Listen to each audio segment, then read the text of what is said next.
If the gums bleed when you clean your teeth, and sometimes for no obvious reason too, it means gum inflammation. The most common cause of inflamed gums is plaque. Dental plaque is the community of microorganisms found on a tooth surface. Dental plaque causes breakdown of teeth, which is called tooth decay, also known as cavities or caries. Half of world population has dental caries. Caries is associated with increases in the proportions of acidogenic bacteria, especially mutans, streptococci, and lactobacilli, which are capable of demineralizing enamel. These bacteria can rapidly metabolize dietary sugars to acid, creating locally a low pH. These organisms grow and metabolize optimally at low pH. They become dominant bacteria on the tooth. They creating acid, which destroys tooth surface. Simple sugars in food are these bacteria's primary energy source, and thus a diet high in simple sugar is a risk factor. So, it is important what we eat. Eating sugars almost directly means dental plaque. Once a cavity forms, a lost tooth structure cannot be regenerated. Tooth decay can be different colors, from yellow to black.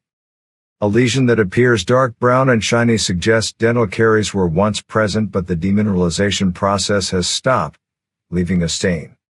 Active decay is lighter in color and dull in appearance. Symptoms. Once the decay passes through enamel, passages to the nerve of the tooth become exposed, resulting in pain that can be transient. Pain temporarily worsening with exposure to heat, cold, or sweet foods and drinks. When the decay has progressed enough, pulp tissue is damaged in the center of the tooth, a toothache can result and the pain will become more constant. The tooth will no longer be sensitive to hot or cold, but can be very tender to pressure. Dental caries can also cause bad breath. In highly progressed cases, an infection can spread from the tooth to the surrounding soft tissues. Prevention. The primary approach to dental hygiene care consists of toothbrushing and flossing to remove and prevent the formation of plaque or dental biofilm.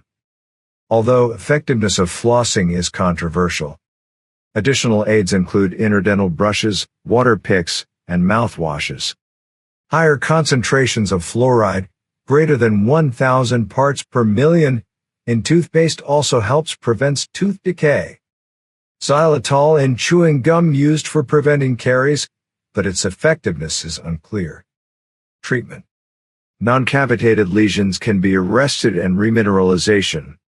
Changes to the diet, reduction in frequency of refined sugars. Improved oral hygiene, toothbrushing twice per day with fluoride toothpaste and daily flossing, and regular application of topical fluoride. Immunoglobulin Y against Streptococcus mutans. Once a lesion has cavitated, especially if dentin is involved, dental restoration is usually indicated. Operative treatment. The removal of the decayed tooth is performed if the tooth is too far destroyed from the decay process to effectively restore the tooth.